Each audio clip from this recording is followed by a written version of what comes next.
Hello friends, आज हम जानेंगे परागण तथा निषेचन। तो परागण क्या है? परागकण का वर्तिकाग्र तक पहुंचना परागण कहलाता है। आपको हमने ये पढ़ा दिया था कि ये जो पराग कोश है इसमें क्या होते हैं, ये छोटे छोटे जो है कण भरे होते हैं। यानी कि पराग कोश में क्या होते हैं, ये छोटे छोटे कण भरे होते हैं। अब तो और इसी को हम क्या कहते हैं, पराग कण कहते हैं। परागकण का जो आप ये देख रहे होंगे, ये वाला भाग जो इसका ये क्या है, मादा भाग का, जो मादा भाग का सबसे ऊपरी वाला भाग है ये क्या है, वर्तिकाग्र है। इसी को क्या कहते हैं हम, वर्तिकाग्र कहते हैं। तो ये जो है यहाँ से मतलब यहाँ से यहाँ तक ये पहुँचना क्या कहलाता है, परागण कहलाता है। और इसी से क्या करते हैं, ये प्रजनन करते हैं। अब यहाँ पर यह है कि डायरेक्ट यहाँ से मान लीजिए ये परागकण जो है यहाँ से यहाँ तक डायरेक्ट नहीं पहुँच सकता। इसके लिए क्या होगा, किसी न किसी माध्यम की आवश्यकता होती है। अब क्या हो सकता है, ये हवा के द्वारा भी हो सकता है, कीड़े मकोड़ों के द्वारा हो सकता है, मधुमक्खी हो गई, भौरे हो गए, मतलब और किसी भी चीज़ों के द्वारा हो सकता है। अब ये क्या होता है, जो मधुमक्खी होती है तो मधुमक्खी के पैरों पर यानी कि उसके पूरे शरीर पर छोटे छोटे क्या होते हैं, बाल होते हैं। अब जब मधुमक्खी क्या करेगी, फूल पर बैठती है तो उसके बालों में क्या होता है, ये जो परागकण है ना वो क्या कहते हैं, चिपक के आ जाते हैं। और जब मधुमक्खी टहलते टहलते जब क्या पहुंचती है, वर्तिकाग्र पर पहुंचती है, तो इस वर्तिकाग्र पर क्या होता है, यानी कि इस वर्तिकाग्र पर भी क्या रहता है, चिपचिपा पदार्थ होता है, जिससे उसको इसके बाल को क्या कर लेते हैं, उसको चिपका लेते हैं। और उसमें ज़्यादातर क्या होता है, परागण की क्रिया मतलब किसके द्वारा हो रही है, भौरों के द्वारा होती है। जबकि ऐसा नहीं है कि परागण भौरे ही करते हैं, बल्कि क्या करते हैं हमारी मतलब और भी कीट, मधुमक्खी, मतलब ये सब चीज़ें भी करते हैं, या फिर और भी रास्ते हैं इसके। जैसे हम पढ़ेंगे, यहाँ पर 5 तरीके से दे रखा है एंटोमोफिली। तो एंटोमोफिली में जो है कीटों के द्वारा परागण होता है। दूसरा आता है हमारा, और ये जो एंटोमोफिली है ये सबसे अच्छा एग्जाम्पल है किसका, परागण का। दूसरा आता है हमारा ऑर्थिनोलॉजी। ऑर्थिनोलॉजी में जो है पक्षियों के द्वारा परागण होता है। तीसरा आता है हमारा एनिमोफिली। तो एनिमोफिली में जो है हवा के द्वारा परागण होता है। अब जो एनिमोफिली है इसमें हवा के द्वारा परागण होता है, इसमें हमारी फसलें आ जाती हैं, अनाज, गेहूं, धान वगैरह। अब यहाँ तक तो ठीक था, ये क्या हो रहा था हमारा, फूल वगैरह में हो रहा था, ठीक है, भौरे जाकर उस पर परागण कर रहे थे। लेकिन अब अनाज में आ जाता है हमारा गेहूं, किस में आ जाता है, अनाज वगैरह में, जैसे अनाज में। तो अनाज में गेहूं, धान, अब पूरी की पूरी फसल क्या है, गेहूं की है, धान की है। तो उसमें जो भौरे हैं और जो कीट हैं वो कैसे परागण करेंगे, तो उसमें क्या होता है, हवा के द्वारा, यानी कि हवाएं चलती हैं और पौधे एक दूसरे से क्या करते हैं, हिलते डुलते हैं, और जिससे क्या होती है, परागण की क्रिया हो जाती है। नंबर 4 पर आता है हमारा हाइड्रोफिली। हाइड्रोफिली में जो है वो जल के द्वारा परागण होता है। अब जल के द्वारा परागण किसमें होता है, यानी कि जो जलीय पौधे वगैरह होते हैं तो उसमें किसके द्वारा होगा, हाइड्रोफिली के द्वारा परागण। अब आपसे यहाँ एक क्वेश्चन पूछा जा सकता है कि कमल में किसके द्वारा परागण होता है, तो कमल में इसके द्वारा परागण नहीं होगा, हाइड्रोफिली के द्वारा। वो किसके द्वारा होगा, उसमें वो फूल है तो उसमें आपका कीट, मधुमक्खी, यानी कि उनके द्वारा परागण हो जाएगा। नंबर 5 पर हमारा आता है जूफिली। तो जूफिली में क्या होता है, मतलब जो बड़े जंतुओं के द्वारा परागण इसमें होता है। अब बड़े जंतुओं में जैसे सबसे बड़ा एग्जाम्पल है इसका हाथी। अब हाथी द्वारा परागण कैसे होता है? तो दुनिया का जो सबसे बड़ा फूल है वो कौन सा है? रैफलेसिया। आप चाहे इसको लिख लीजिए, दुनिया का सबसे बड़ा फूल, पॉइंट बना के लिख लीजिए यहाँ पर नीचे, दुनिया का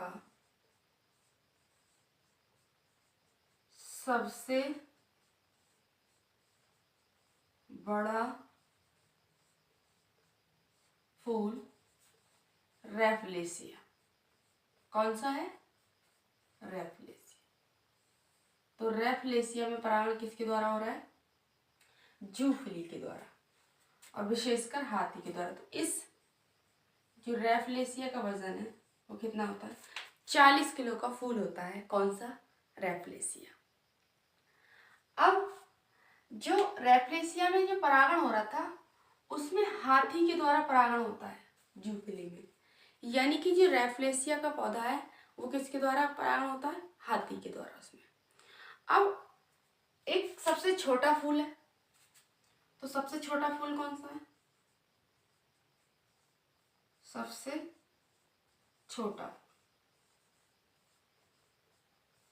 तो सबसे छोटा फूल है हमारा वुल्फिया।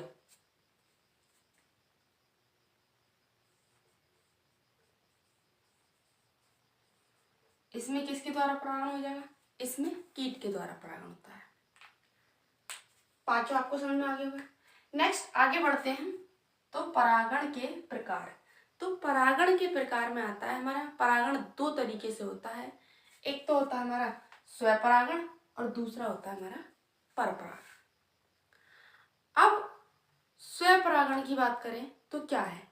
मतलब एक ही पेड़ में परागण की क्रिया हो जाए तो वो कहलाता है हमारा स्वपरागण। क्या कहलाता है? एक ही पेड़ में परागण की क्रिया हो जाए तो वो कहलाता है हमारा स्वपरागण। दूसरा, एक पेड़ से दूसरे पेड़ में परागण, तो वो कहलाएगा हमारा परपरागण।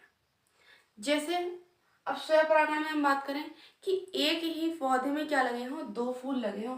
कोई एक पौधा है और उसी पौधे में क्या हो? दो फूल लगे हैं, तो वो आपस में करेंगे परागण, तो वो तो एक ही पेड़ पर है ना दो फूल, तो वो क्या रहेगा? हमारा स्वपरागण रहेगा। लेकिन एक पेड़ से दूसरे पेड़ में क्या करेंगे? परागण के लिए जाएंगे, तो वो कहलाएगा हमारा परपरागण। अब आप इसमें कहेंगे कि कौन सा ज्यादा अच्छा माना जाता है, स्वपरागण या परपरागण? तो परपरागण ज्यादा अच्छा माना जाता है। क्यों माना जाता है? क्योंकि परागण जो होगा मतलब उसके द्वारा जो हमें क्या मिलेगी? अच्छी किस्म, यानी कि अच्छी नस्ल आएगी उसकी। तो आपको परागण अच्छे से समझ में आ गया होगा। नेक्स्ट हम पढ़ेंगे निषेचन। तो हम जानेंगे अब निषेचन के बारे में।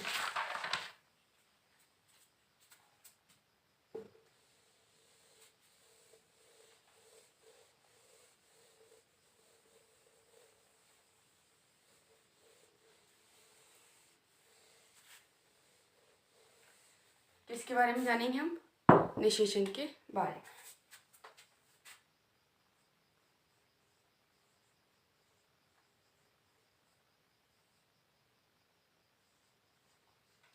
यानी कि फर्टिलाइजेशन।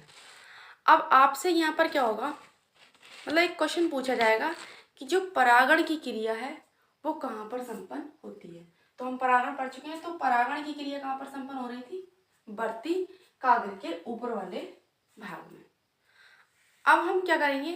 निषेचन के बारे में समझेंगे। तो परागण के फलस्वरूप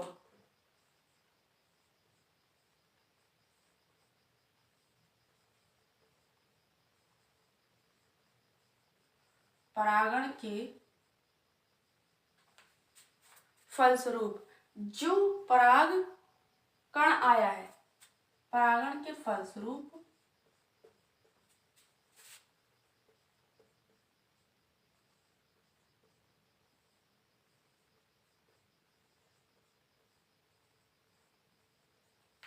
परागण के फलस्वरूप जो परागकण आया है उसका क्या होना, नीचे उतर जाना। कहाँ पर, अंडाशय में। परागकण आया है उसका अंडाशय में नीचे उतर जाना।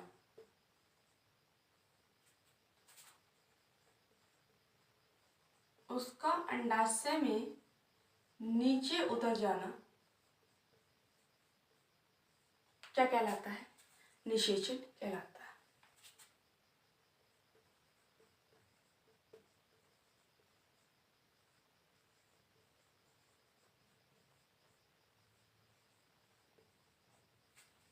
परागण के फलस्वरूप क्या बने, परागकण। और परागकण जो उसका क्या है, इस अंडाशय में, ये वाला हमारा भाग अंडाशय है और अंडाशय में नीचे उतर जाना, यही क्या कहलाता है, हमारा निषेचन कहलाता है। अब आपसे यह पूछा जाता है कि निषेचन कहाँ होता है, तो निषेचन होता है हमारा इस वाले पार्ट में, यानी कि अंडाशय में। अब निषेचन से को समझने से पहले हम कुछ चीजें और समझेंगे। जैसे हमारा यहाँ पर आता है, कुछ चीजें समझेंगे हम। युग्मक, युग्मक को इंग्लिश में लिखते हैं गैमीट। दूसरा हमारा आता है युग्मनज और एक आता है भ्रूण। युग्मनज, युग्मनज को हम लिखते हैं जाइगोट। और तीसरा आता है हमारा भ्रूण,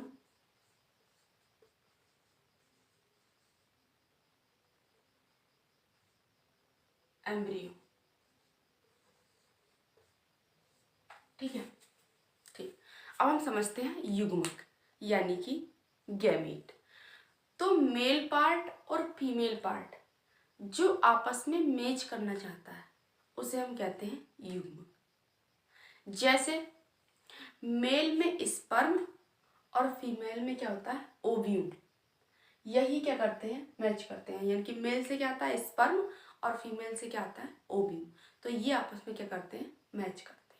तो जो नेक्स्ट संतान बनती है, मतलब उसी तरीके से क्या होगा, फूल में भी होता है। तो जो परागकण है, यानी कि आप ये देख रहे होंगे यहाँ पर, ये परागकण। तो ये जो परागकण है वो मेल पार्ट है। अब ओवरी में जो अंडा वगैरह होता है यहाँ पर, ये अंडे होते हैं यहाँ पर। ठीक है, ओवरी में क्या होते हैं, अंडे। तो ये अंडे जो है वो फीमेल पार्ट है। ठीक है, तो ये क्या हमारा युग्मक है। अब हम जानेंगे युग्मनज यानी कि गैमीट, सॉरी जाइगोट। अब जैसे ही युग्मक बना लेते हैं, यानी कि ये मेल पार्ट और फीमेल पार्ट क्या होते हैं, मिल जाते हैं, तो क्या बनता है हमारा युग्मनज बनता है, जाइगोट। नेक्स्ट जानेंगे हम भ्रूण यानी कि एम्ब्रियो। जब तक बच्चा जो रहेगा माँ के गर्भ में रहता है उसे कहते हैं भ्रूण, एम्ब्रियो। तो ये क्या होगा, ये जो युग्मनज था वो विकसित होकर, यानी कि ये जाइगोट जो था वो विकसित होकर क्या बना रहा है, भ्रूण बना रहा है, एम्ब्रियो बना रहा है। और भ्रूण यानी कि एम्ब्रियो विकसित होकर क्या बना रहा है, बच्चा यानी कि बेबी। और यहाँ पर हम जो बात करें तो वो क्या बन रहा है, फल बन रहा है। अब नेक्स्ट जानेंगे हम यहाँ पर परागकण क्या होते हैं, बहुत सारे होते हैं। आप यहाँ पर देख रहे होगे, ये अंदर क्या दे रखे हैं, ये परागकण है। और परागकण कैसे दे रखे हैं, बहुत सारे दे रखे हैं। तो जब क्या होता है, लेकिन जब ये अंडाशय में जाते हैं तो नीचे तक केवल क्या है, दो ही पहुंचते हैं। और बाकी सब क्या रह जाएंगे, ये आपके यहाँ पर आ रहे होंगे ये, लेकिन ये क्या रह जाएंगे, ऊपर ही रह जाएंगे। लेकिन यहाँ नीचे तक कितने जाएंगे, सिर्फ दो ही जाएंगे, बाकी सब ऊपर रह जाते हैं। अब एक परागकण मतलब क्या होता है, एक अंडा के साथ मिलकर ग्रुप बना लेगा। जैसे ही ग्रुप बन गया तो इसे हम कहेंगे युग्मनज। यहाँ पर समझिए आप, इसके मान लीजिए आप दो ही पार्ट इसके आए हैं यहाँ पर। ठीक है, तो अब ये क्या करेगा, अंडा मतलब ग्रुप बना के अंडा बना लेगा। अब क्या बन गया था हमारा, युग्मनज बन गया था, जाइगोट बन गया था। तो अब जाइगोट ही क्या करेगा, बड़ा होकर फल बनेगा। और इस फल को खाना कहाँ से मिलता है, तो खाना मिलता है इसको एंडोस्पर्म से। अब जबकि मनुष्य की बात करें तो मनुष्य में जो भ्रूण होता है उसको खाना कहाँ से मिलता है, तो उसको खाना मिलता है प्लेसेंटा से। अब हम यहाँ पर प्लेसेंटा की बात नहीं करेंगे, यहाँ पर हम बात करेंगे एंडोस्पर्म की, यानी कि एंडोस्पर्म क्या है। तो यहाँ पर जो पहले से ही अंडे दे रखे थे इसमें ओवरी में हमारे, तो वो 3 अंडे रहते हैं पहले से। कितने अंडे रहते हैं, 3 अंडे रहते हैं। और परागण के कितने, परागण के द्वारा कितने आए यहाँ पर, 2 परागण जो है इसमें आ गए हैं। ठीक है, एक परागण एक अंडाशय से मिलकर क्या बना रहा है यहाँ पर, ये युग्मनज बना रहा था। ठीक, और इस युग्मनज को जो खाना मिलेगा वो कहाँ से मिलेगा, एंडोस्पर्म के द्वारा मिलेगा। अब क्या होगा यहाँ से, और जो एंडोस्पर्म होता है, अब यहाँ पर एंडोस्पर्म को थोड़ा ध्यान से समझ लीजिए। मादा के पास कितने अंडे होते हैं, 3 अंडे होते हैं। कितने अंडे होते हैं, 3। किसी भी फूल में जिसमें से एक ही अंडा निषेचन में भाग लेता है, मतलब कितने अंडे थे, 3, और 3 में से निषेचन में कौन भाग ले रहा है, एक ही अंडा। अब जो बाकी बचे 2 अंडे, और नर भाग से जो आए थे 2 परागण आए थे, उसमें से एक परागण ने तो इसमें भाग ले लिया, बचा क्या, एक परागण। तो अंडाशय में से कितने आ गए हमारे, अंडाशय में से 2 अंडे बचे, और नर परागण का हमारा 1 अंडा बचा। तो ये अलग वाला परागकण इससे क्या कर लेगा, ये ग्रुप बना लेगा। ये अलग वाला एक परागकण बच गया और 2 इसके अंडाशय बच गए। तो ये क्या बना लेगा, ये बनाता हमारा एंडोस्पर्म। आया समझ में आपको एंडोस्पर्म क्या है। एंडोस्पर्म को हिंदी में कहते हैं भ्रूण कोष। तो भ्रूण कोष का काम है, भ्रूण यानी कि एम्ब्रियो को क्या करना, भोजन देना। भ्रूण कोष का क्या काम रहेगा, जो भी एम्ब्रियो है, जो भ्रूण है, जो छोटा फल है, उसको क्या करेगा, भोजन देने का काम करेगा। अब भ्रूण जब, ठीक है, फल उसको देने का, भोजन देने का काम करेगा, उसे भोजन मिलेगा कहाँ से, भ्रूण कोष ही देगा।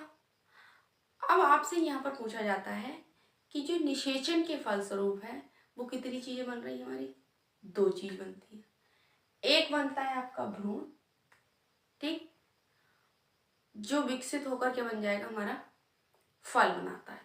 दूसरा बनता है हमारा युग्मनज, ठीक, और एंडोस्पर्म का काम हो गया आपका भोजन को देने का। और एंडोस्पर्म जो होता है वो बाद में क्या हो जाता है, ये भ्रूण तो विकसित होकर क्या बना देता है, फल बनाएगा, और जो एंडोस्पर्म है वो क्या हो जाएगा, बाद में समाप्त हो जाएगा। आई होप आपको ये अच्छे से समझ में आ गया होगा प्रोसेस, परागण और निषेचन। तो नेक्स्ट वीडियो जानने के लिए हमारे, या फिर नेक्स्ट वीडियो देखने के लिए चैनल को like, subscribe and bell icon को प्रेस जरूर करें। Thank you friends.